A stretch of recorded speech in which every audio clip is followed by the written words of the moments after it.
designa al doctor académico Antonio de Carri y a Francisco Cañelo para que por favor acompañen al ingeniero Pardiñas a el salón académico.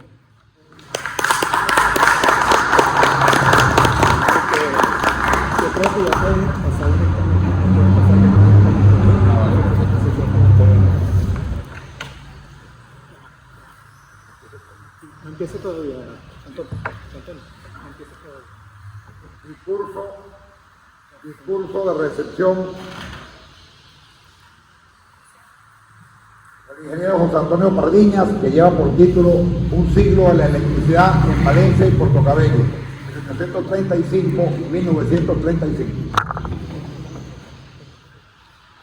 Buenos días, señor presidente de la Academia de Historia del Estado de Carabobo, distinguidos miembros de la Junta Directiva, académicos de número y miembros correspondientes, colegas y amigos presentes, señoras y señores.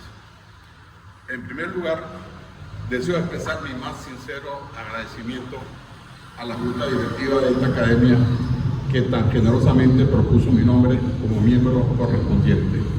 Es un honor y motivo de legítimo orgullo recibir esta distinción en esta sede histórica tan significativa, especialmente para alguien que ha dedicado la mayor parte de su vida a la ingeniería. Es un acto que representa para mí un punto de encuentro entre la ingeniería, la memoria y la historia.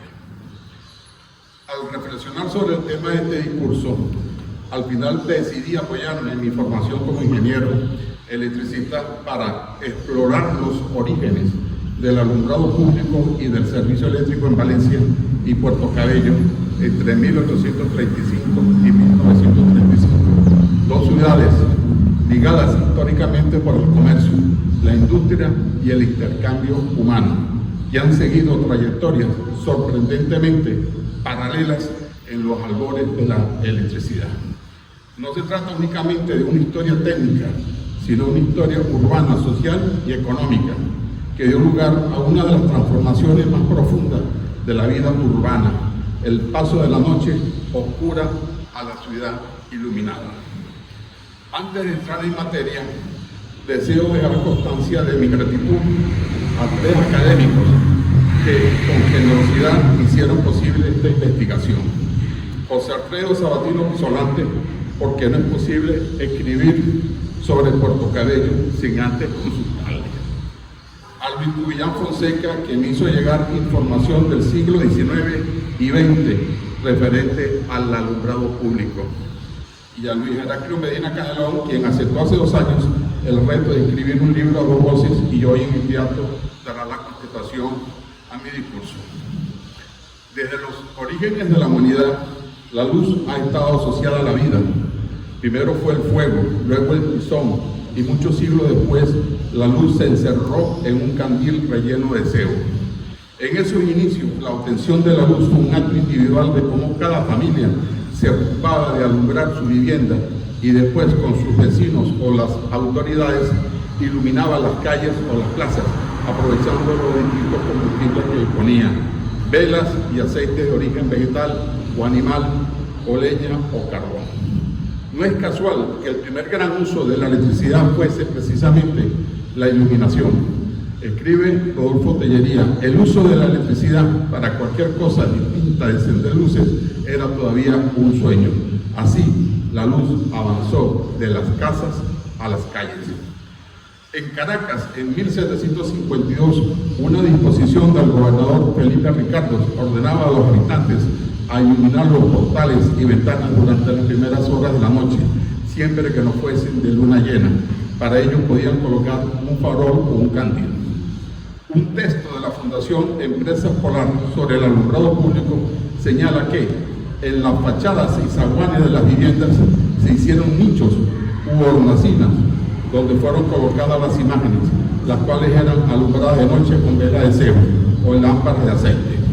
De este modo, la devoción religiosa contribuyó a la iluminación de la ciudad de Caracas. El 30 de noviembre de 1836 marcó un punto de inflexión en la gestión del alumbrado público en Caracas, que sirvió de guía para el resto del país. Y sería la primera ciudad en ofrecer el alumbrado público de calles y plazas. Un mes después le seguiría Valencia. Francisco González Guinán, en su libro Tradiciones de mi pueblo, deja un comentario elocuente. Hasta el año de 1836, Valencia careció de alumbrado público y las calles se alumbraban por vecinos, quienes encendían algunos faroles en las ventanas de sus casas particulares en las primeras horas de la noche. A finales de ese año de 1836, la primera calle de la ciudad que se iluminó fue la calle Real, gracias a las contribuciones de particulares, la iglesia matriz, el Colegio Nacional y las rentas municipales. El paso a la lámpara de querosén fue un salto en la calidad de la iluminación. A mediados del siglo XIX, Estados Unidos inundó los mercados mundiales con la exportación de este derivado del petróleo.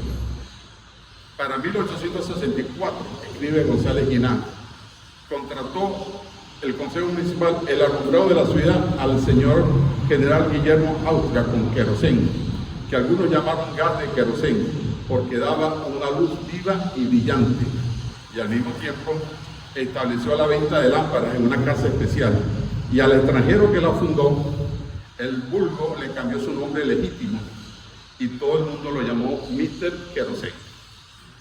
El académico José Alfredo Sabatino resumió las primeras luces de Puerto Cabello en un artículo publicado en el Diario Nacional el 19 de noviembre de 2021, bajo el título Albores de la energía eléctrica en el puerto.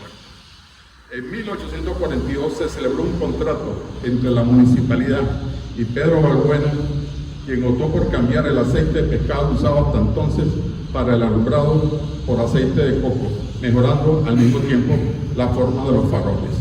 De manera que en 1853, cuando la ciudad tiene unos 10.000 habitantes, posee una iluminación mejor que la de Caracas y La Guaira, según el decir del ilustre visitante consejero Lisboa. Miguel Colombé, en Carabobo Histórico y Pintoresco, menciona varias ofertas para el alumbrado público permanente. Una de ellas, Augusto Silva, su vecino de Puerto Cabello, que estaba en capacidad de contratar, propuso al Consejo Municipal de Valencia el 5 de diciembre de 1885 cambiar el actual alumbrado por el de gas. La luz tendría, decía, igual intensidad que la que servía el gas del alumbrado público de Caracas. En el año de 1888, el general Hermógenes López preside el gobierno nacional y tiene como uno de sus grandes objetivos la iluminación de las principales ciudades del país, y anhela que Valencia sea la primera ciudad con un alumbrado eléctrico bien gestionado técnica y administrativamente. Ese año de 1888, Miguel Bulling con el doctor Pedro Feo, presidente del Consejo Municipal, celebró un convenio por el cual se comprometía a instalar 60 lámparas de luz eléctrica en puntos designados por la municipalidad. Dully instaló una planta que empleaba caldera de vapor alimentada por leña y carbón para generar la energía eléctrica destinada a iluminar el casco central de Valencia. Así operó en 1889 el primer sistema de generación eléctrica dedicado al alumbrado urbano en Valencia. Este alumbrado urbano fue inaugurado el 22 de septiembre de 1889. El historiador Francisco González Guinán, que era ministro de Relaciones Interiores, en su libro Tradiciones de mi pueblo, describe el entusiasmo ciudadano, entre comillas. El 22 de septiembre se iluminó eléctricamente la ciudad de Valencia con los focos contratados con la compañía. El entusiasmo fue inmenso entre los valencianos. Valencia se alumbraba con la luz eléctrica. Era la primera ciudad de Hispanoamérica que se iluminaba con esa luz. La luz era firme, fija y radiante. Sin embargo, su afirmación de que Valencia fue la primera ciudad de Hispanoamérica iluminada eléctricamente no es correcta, porque el 24 de octubre de 1888 se inauguró en Maracaibo el encendido de lámparas en la Plaza Bolívar y en la Avenida Barata, alimentadas por una planta eléctrica. Entendemos que González Guinán desconocía esa noticia. Porque es importante distinguir entre el alumbrado público basado en faroles o en quinqués de querosén instalados en calles y plazas que solían funcionar de manera intermitente durante la noche. Y otra cosa es la electricidad como fuente motriz del alumbrado público, que implica la existencia de una empresa capaz de generar electricidad de forma permanente, mantener infraestructuras propias y garantizar un servicio confiable. La confusión entre ambos conceptos ha generado errores cronológicos en la historiografía nacional de la electricidad. En el año 2014, la Fundación Ricardo Zuluaga, con el patrocinio inicial de la Cámara Venezolana de la Industria Eléctrica, CABENEL, encomendó al ingeniero Rodolfo Tellería la coordinación del libro Historia del Desarrollo del Servicio Eléctrico en Venezuela 1880-1998. Según Tellería, las primeras ciudades con alumbrado eléctrico permanentemente electrificado fueron en este orden: Maracaibo, Valencia, Caracas, Barquisimeto y Puerto Cabello. En Maracaibo, la Maracaibo Electric Light Company inauguró el alumbrado público el 24 de octubre de 1888, centenario del nacimiento del prócer Rafael Urdaneta. Disponía de 5 calderas con una capacidad total de 865 caballos de fuerza y usaba gas obtenido en la quema de leña como combustible.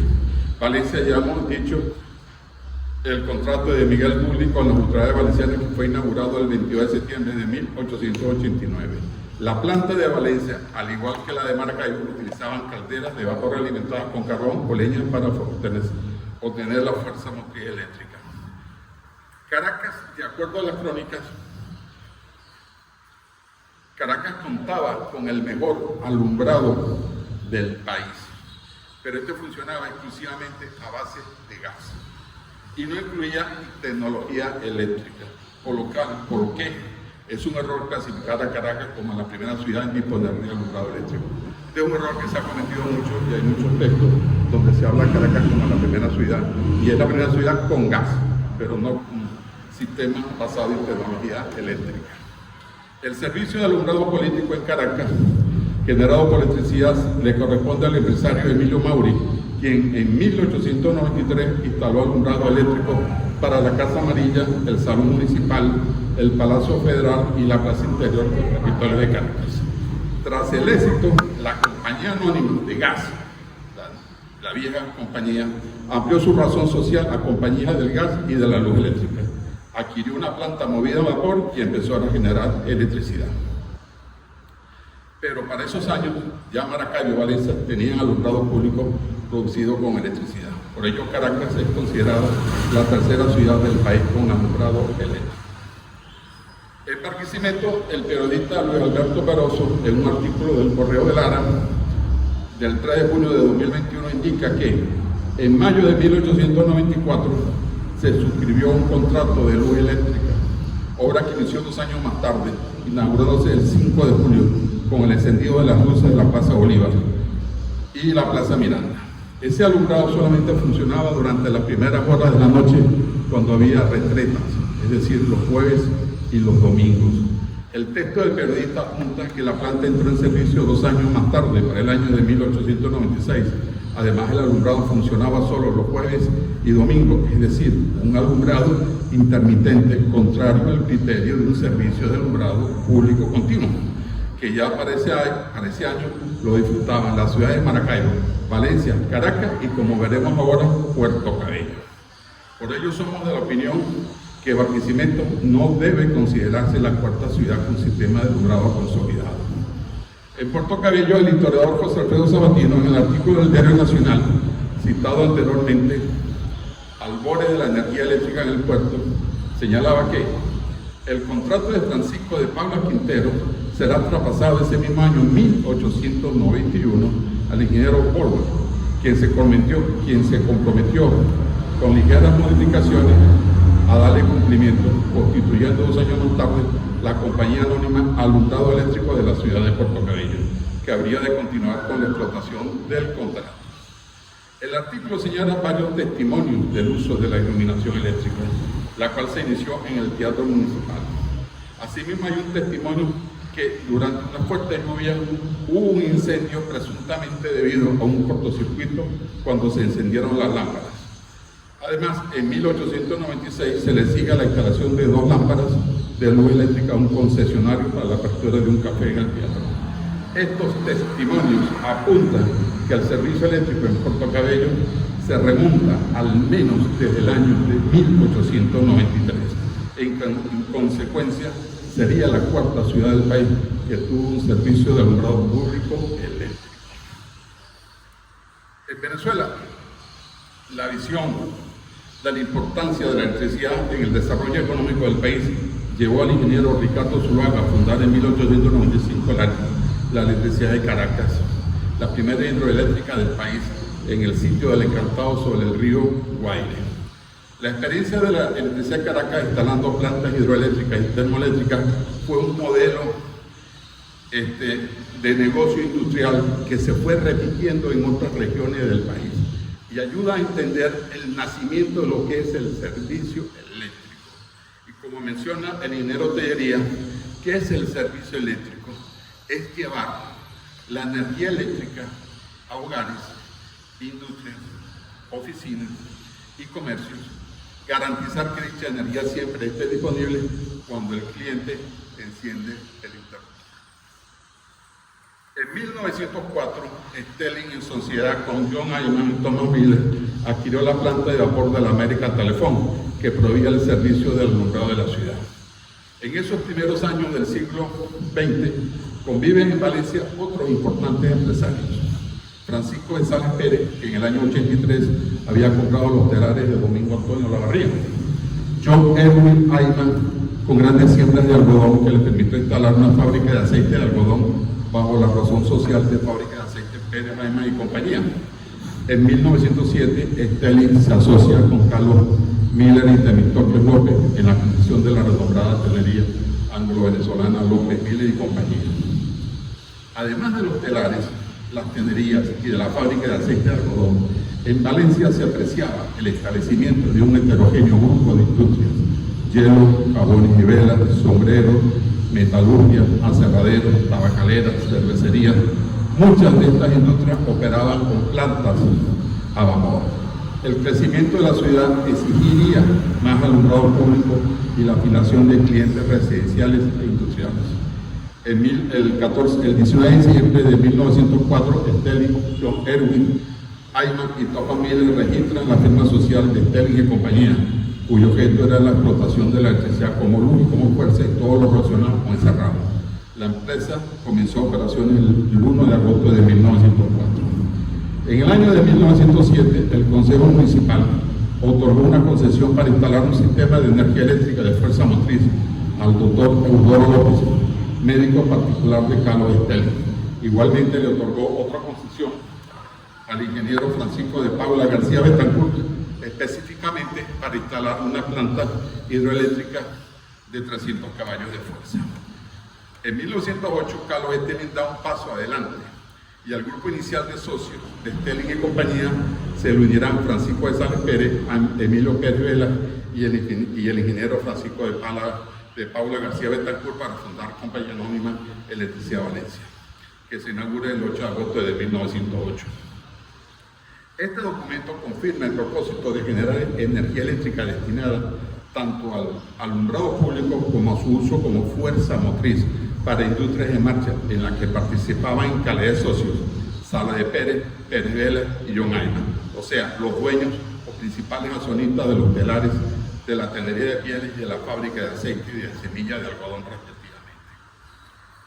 Existe una historia, cierta o no, según la cual Stelling, aficionado a la cacería, solía cazar en un valle al norte de Tucuyito, que pertenecía a la hacienda Aguacatá.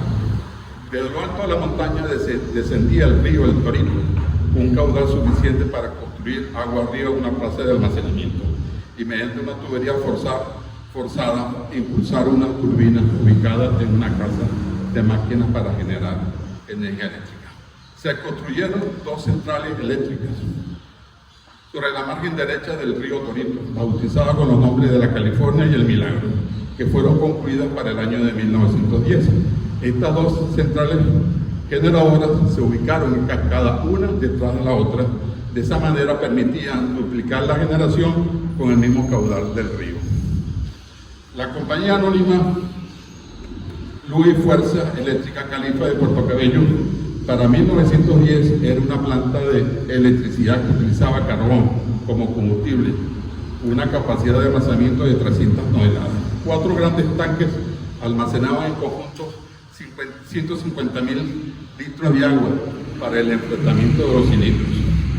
El sistema operaba a una frecuencia de 60 ciclos y salían 8 líneas primarias para distribuir en la avenida de la ciudad la corriente necesaria a las lámparas de arco e incandescentes. De estos circuitos eléctricos, un ramal, al llegar al muelle, se transforma en un cable submarino de unos 75 metros de longitud para la iluminación de la fortaleza del Castillo Libertador. En mi opinión, ese ha sido el primer cable submarino que se ha instalado en el país. Esa es mi opinión. Yo he buscado y no encuentro otro sitio donde hayan hecho un cable submarino de ese tipo. A comienzos del siglo XX, las reparaciones navales se hacían en Antilleros de Trinidad y en la Martinica francesa. Cipriano Castro consideró que la nación debía disponer de un dique astillero. Y el 28 de agosto de 1905 decreta la construcción de un dique carenero en Puerto Cabello, designado Dique Flotante General Cipriano Castro. La construcción estuvo a cargo del capitán de navío Ramón Delgado Chalco.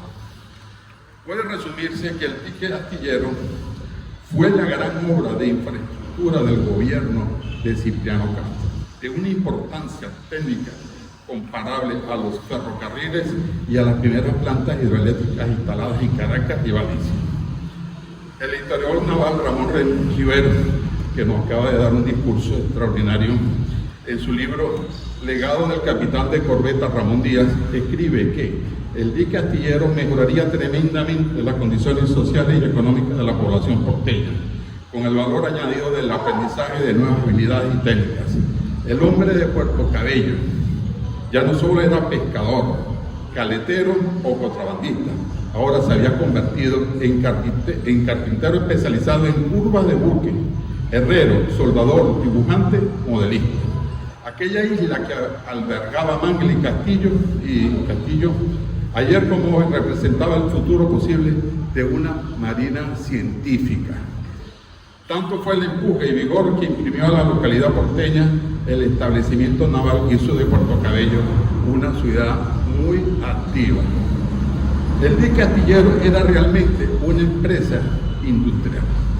Tenía fundición de hierro y cobre, talleres de herrería, carpintería y piso para doblar curvas de barco, embarcadero, depósito y fábrica de paneles de carbón mineral, talleres mecánicos, aserradero y depósito naval de materiales, armería y sala de torpedo, muelle, oficina, y por último el dique viejo de madera y el nuevo dique de acero.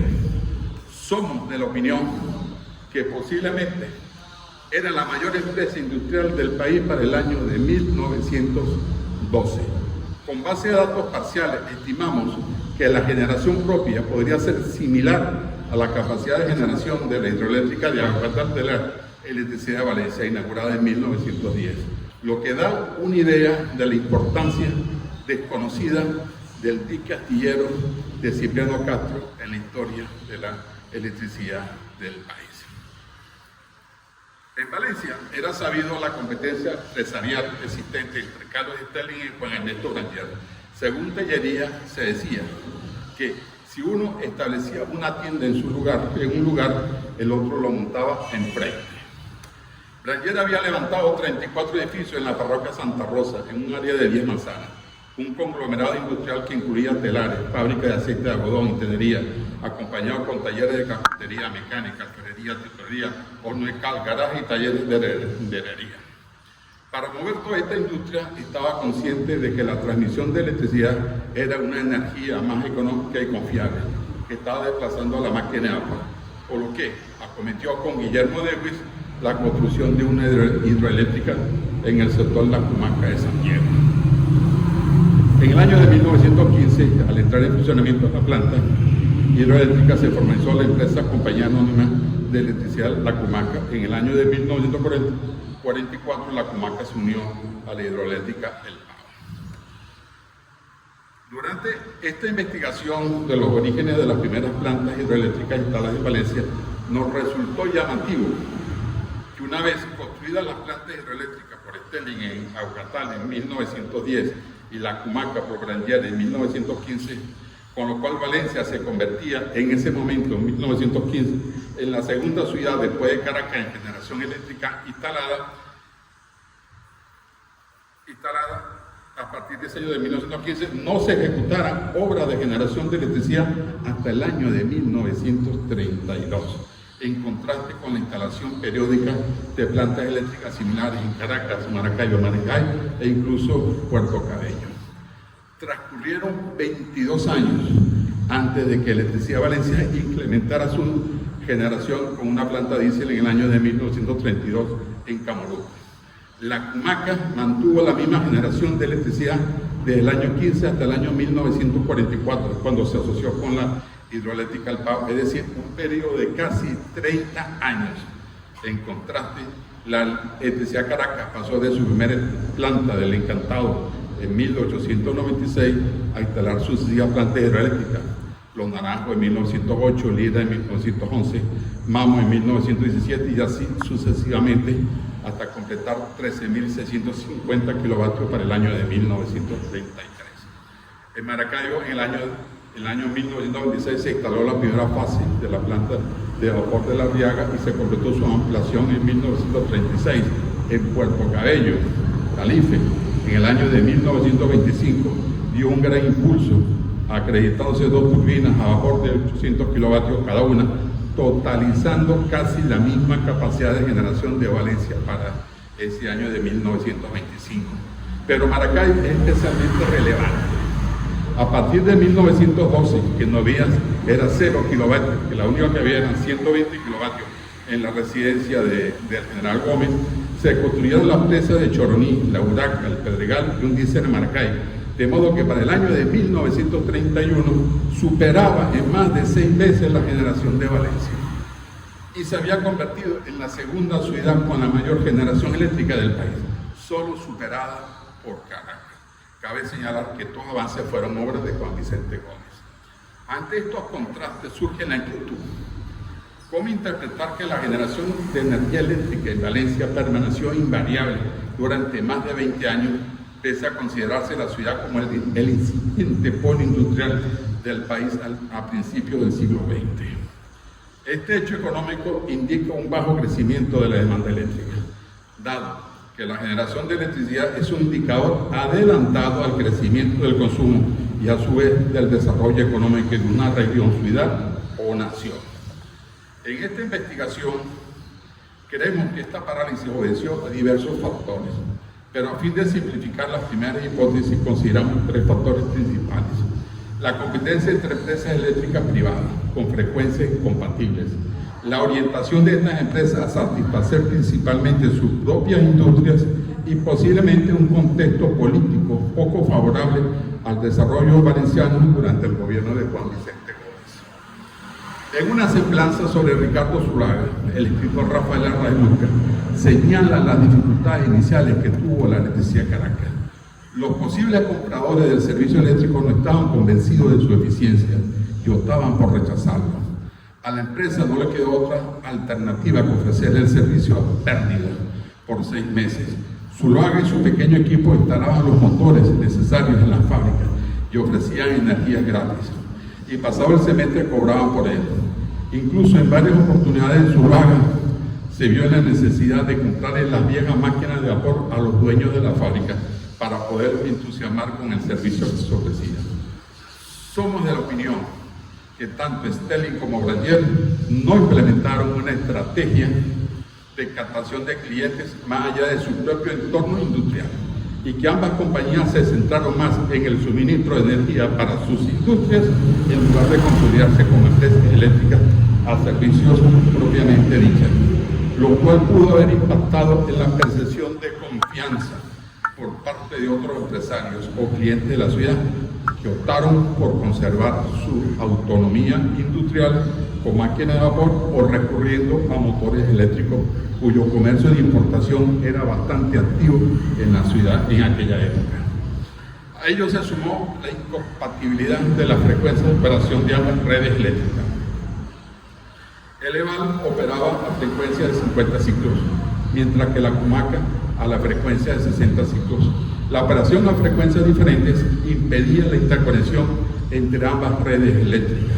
Y aunque Valencia tenía 2 empresas de servicio eléctrico, la realidad era una ciudad aislada eléctricamente que no podía planificar con certeza la expansión del servicio ni interconectarse en caso de fallas.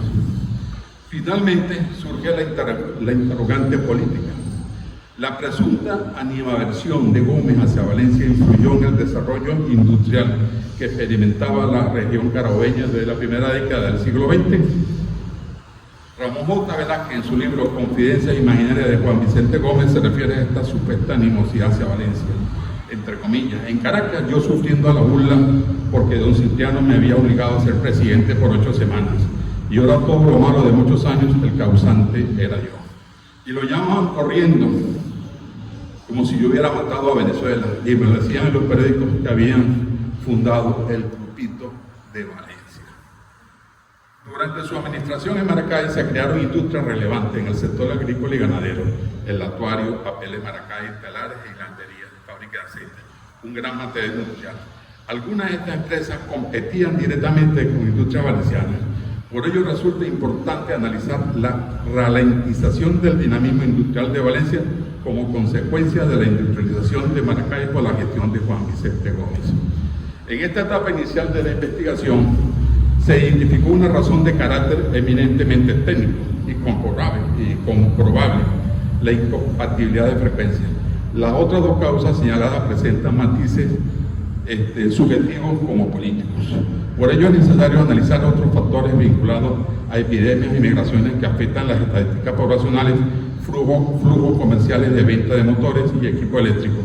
Es previsible que durante el examen de fuentes documentales publicadas entre 1900 y 1935 surjan otros aspectos relevantes. Para finalizar esta cronología del primer ciclo de la historia de la electricidad en Valencia y Puerto Cabello, en 1932 el EMAR tomó la decisión de instalar una planta de diésel en el sector Camarú y ampliarla en 1925 a 15.000 kilovatios, representando un avance significativo. Desde ese momento, el EVAL se consolidó como la empresa líder de generación y distribución eléctrica en Valencia, adquiriendo un papel esencial en el proceso de industrialización en la ciudad. En síntesis, esta investigación sobre los orígenes del alumbrado público y del servicio eléctrico en Valencia y Puerto Cabello permitió confirmar que Maracaibo fue la primera ciudad del país con alumbrado público alimentado por electricidad, seguida por Valencia y Caracas, y que diversos testimonios sitúan a Puerto Cabello como la 4ª ciudad, antes que Barquisimeto. También se resalta la importancia de la generación eléctrica propia del TIC Astillero de Puerto Cabello. Por último, el estudio identificó una paralización por más de 20 años en los proyectos de generación eléctrica en Valencia. Esta investigación continuará con la revisión de diarios locales, publicaciones oficiales y otras fuentes bibliográficas del periodo de Juan Vicente Gómez, 1908-1935, a fin de valorar su impacto en la industrialización de la ciudad. Al incorporarme hoy a esta academia, asumo el compromiso de seguir contribuyendo desde la mirada técnica y el rigor histórico en la construcción de una memoria más precisa y crítica de nuestro pasado regional. Muchas gracias.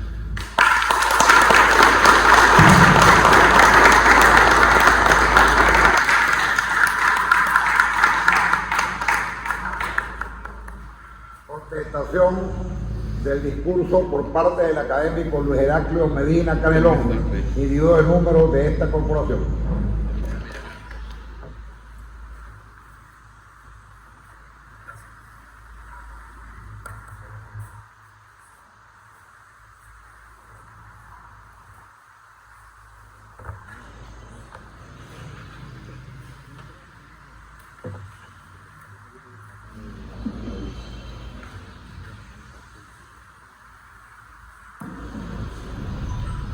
Buenos días,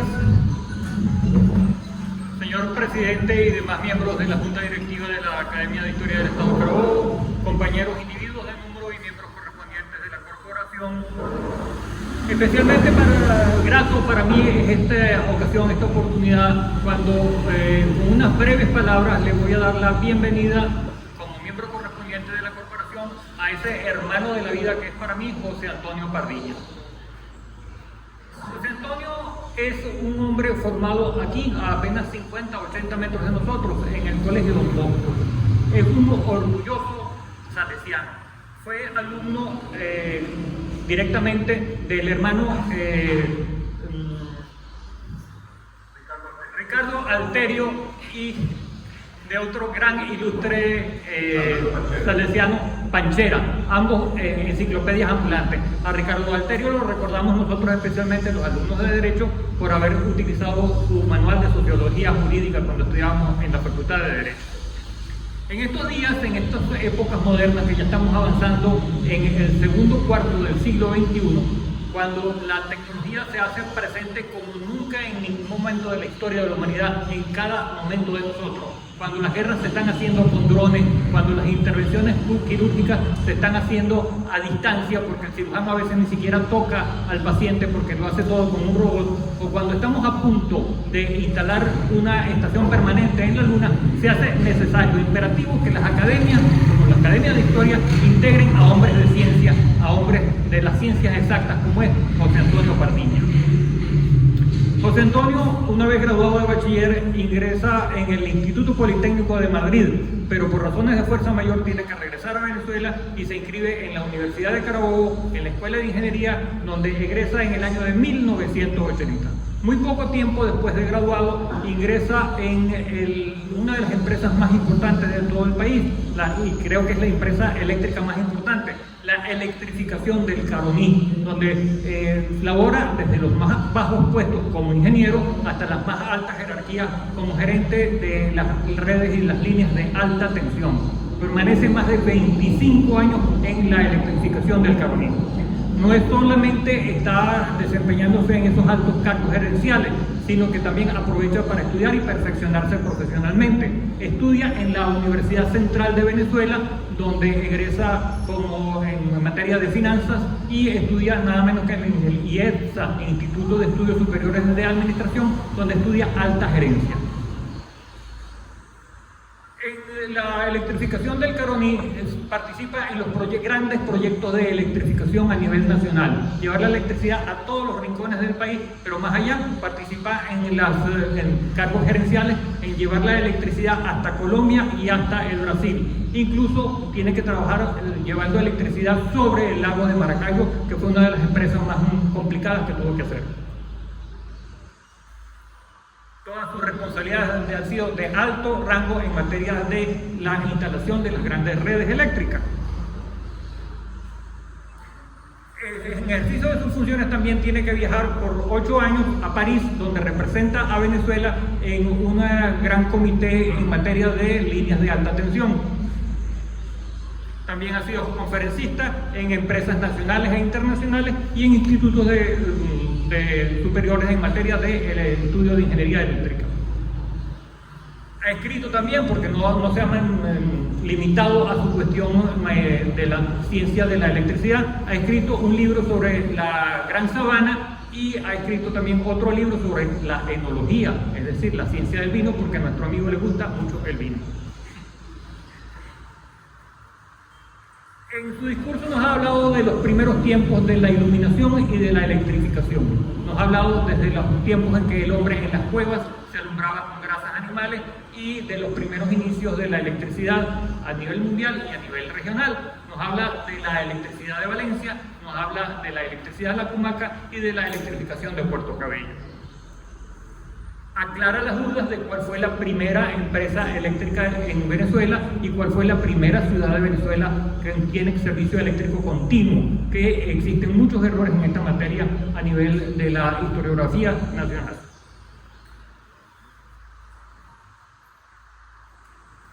Hace hincapié José Antonio en el lento desarrollo o en la parálisis del incremento de la generación de electricidad o de energía eléctrica en nuestra ciudad, y habla que precisamente después de que arranca la electricidad durante los 20 años de la dictadura de Juan Vicente Gómez, 20 años en los cuales se paralizó, porque Gómez mandó 27 años en nuestro país, y él se pregunta por qué razón se paralizaría ese desarrollo, ese incremento en la generación de energía eléctrica.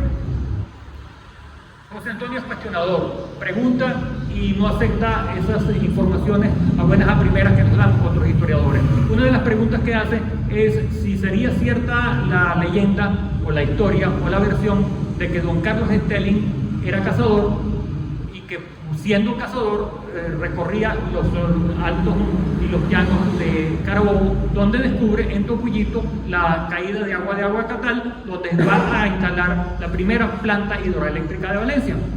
La respuesta a esta incógnita nos lo da por allá por 1907 un personaje llamado Hiram Bingham.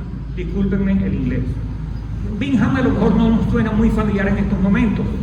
Bingham es un profesor de la Universidad de Harvard que viene por primera vez a Venezuela en tiempos de Cipriano Castro, por ahí por 1906 o 1907, pero él no es famoso por eso. Él es famoso por su segundo viaje a América Latina, ya que él era profesor de Harvard de Historia de Sudamérica, y en su segundo viaje viene al Perú, donde descubre las ruinas de Machu Picchu. Por eso pasa a la historia. Pero su primer viaje es aquí en Venezuela. Él es admirador de Simón Bolívar y de José Antonio Páez. Y en esas gestiones que hace, viaja hasta las llanuras y hasta las montañas del campo de Carabobo, y ahí es donde relata en su libro Diario de una expedición por Venezuela y por Colombia, conoce a un señor que dice que es descendiente de un miembro del batallón de cazadores británicos que se llama Carlos Stelling, que frecuentaba esos parajes con una jauría de perros cazando venados y vaquios. Evidentemente, en esas gestiones es que don Carlos conoce la caída de Aguacatal y, hombre de mundo, conocedor de la manera de generar energía eléctrica, es que está allí la primera planta de energía eléctrica de Carabobo. Entre otras cuestiones que se hace José Antonio, él se pregunta si sería la no incremento en la producción de energía eléctrica porque no había incremento a su vez en la industrialización de la ciudad. La respuesta a esto también nos la dan, en este caso es un libro, la encontramos que publica nuestra compañera Cora Páez, lamentablemente no se encuentra con nosotros. Allí es un libro colectivo donde escribe también Alfredo López Caprile. Alfredo, Freddy para los íntimos, es el último presidente de la electricidad de Valencia, y allí dice que en un tiempo un poquito posterior al del relato de José Antonio, que se circunscribe desde el 15 hasta el 35, pero Alfredo nos dice que poco tiempo después de la muerte de Juan Vicente Gómez, todavía Electricidad Valencia tenía un excedente de energía. Se preguntaban qué hacer con esto, y entonces es que descubren unas montañas de piedra caliza que están muy cerca del centro de Valencia, donde hoy decimos que está la urbanización La Chimenea, y allí don Carlos, junto con otros empresarios, instala la planta de cementos Carabobo, con la que va a proveerse el excedente de energía eléctrica que existía en ese momento.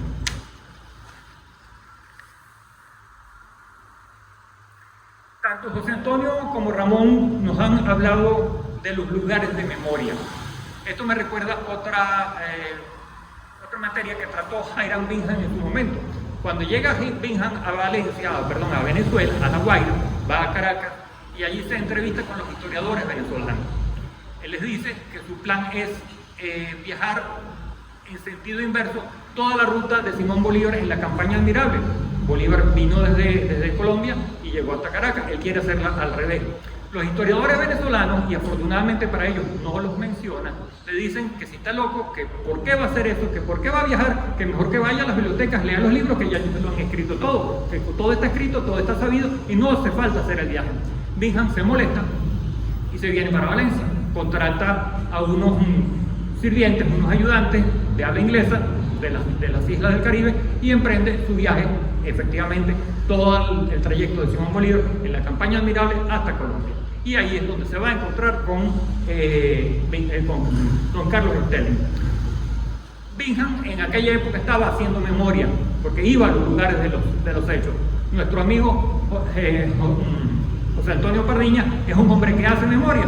Continuamente lo hemos encontrado debajo del puente Morillo, midiendo y viendo cómo fue esa construcción, se ha metido en las cuevas de Valencia, en las cuevas de la Guacamaya, lo hemos visto en San Joaquín, en las acequias, en los trapiches, en el cementerio, tomando datos de los antiguos personajes de Valencia que están enterrados allí. En fin, es un hombre que hace memoria, se dedica de una manera moderna, consciente y científica al estudio de la historia. Tengo que agradecer expresamente, estoy obligado a ello, que José Antonio en su discurso ha mencionado dos de mis antepasados. El doctor Temístocles López fue uno de los cofundadores del tranvía de electricidad de Valencia, era socio de Carlos Estelí y de la famosa tenería de los mísperos. Y su hermano, el doctor Eudoro López, era el médico de Carlos Estelí y fue uno de los que recibió las primeras concesiones por parte de la electricidad de Valencia para instalar aquí una planta de energía eléctrica. Nos deja una idea o un mensaje José Antonio. Se paralizó la electricidad de Valencia, la generación de electricidad, por lo menos en nuestra ciudad, por la animadversión que pudo haber tenido un dictador en aquella época. Hoy los valencianos y los venezolanos estamos sufriendo los problemas que tenemos por electricidad y tenemos claro que sin libertad no hay progreso, no hay desarrollo, no hay mejoría electrónica. No me queda más que darle las felicitaciones a José Antonio por el ingreso en esta ilustre academia. Muchas gracias.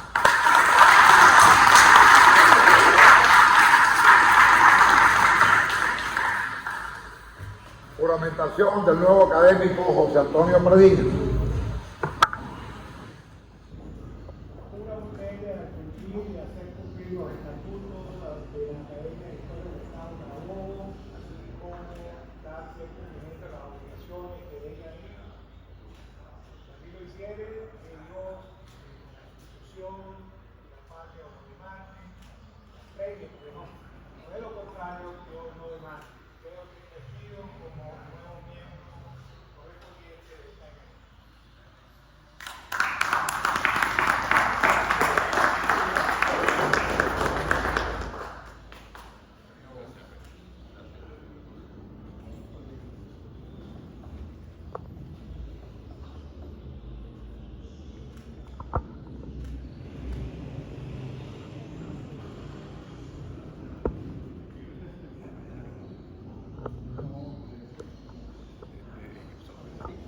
Estamos listos. Gracias. Francisco.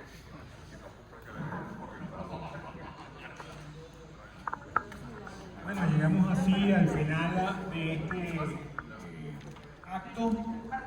No sin antes felicitar nuevamente a los nuevos académicos, en este caso Ramón Rivero Blanco y a José Antonio Mardiño. Agradecer la presencia de todos ustedes y quedan ahora gentilmente invitados a un pequeño brindis al final del acto. Muchas gracias.